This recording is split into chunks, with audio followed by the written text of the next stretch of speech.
Inaalam na ngayon ng Commission on Human Rights kung mayroong nilabag na karapatang pantao ang Philippine National Police sa pagkakabatay ni Osamis Mayor Reynaldo Paruhinog at 14 na iba pa. Ayon kay CHR spokesperson Attorney Jacqueline Digia, iniimbestigahan nila ngayon kung valid ang hawak na search warrant ng mga pulis at kung may basihan na isagawa ang operasyon sa madaling araw. Tiniyak nilang maglalabas sila ng resulta ng investigasyon sa lalong madaling panahon.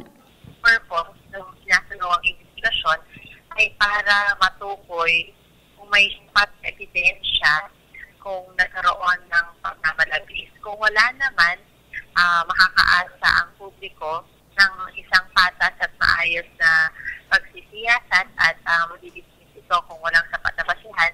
Kinwestiyon naman ni Magdalo Party List Representative Gary Alejano ang operasyon ng PNP. Naniniwala siyang may responsibilidad ang Pangulo sa insidente dahil noon pa man ay bukang bibig na nito na dapat patayin ang mga drug personalities. Nape-pressure ang ating Pangulo na puro na lang mga may hirap na katsinelas yung pinapatay. Kaya nga sinasabi nila, ito malaki to. May tuturing umanong massacre ang pagkamatay ni Paruhinog at ng mga kasama nito. Itinanggi naman ng Malacanang ang paratang na ito.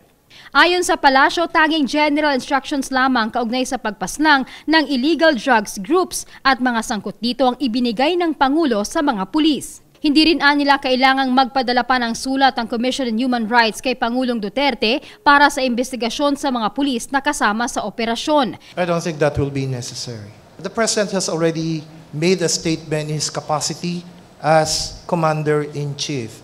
All right? But as I said, he's also a lawyer. And he knows that these other agencies have their own mandates, have their own procedures. So they are free to do what they want to do. Si Paruhinog na ang pangatlong alkaldeng nasawi sa war on drugs ng pamahalaan na umano'y protektor ng ilegal na droga sa kanilang lugar. Nasawi rin sa anti-illegal drugs operation ng PNP noong nakaraang taon sina Dato Saudi Ampatuan Municipal Mayor Samsudin Dimaucom at Albuera Leyte Mayor Rolando Espinosa Sr. Grace Casin, UNTV News and Rescue, House of Representatives.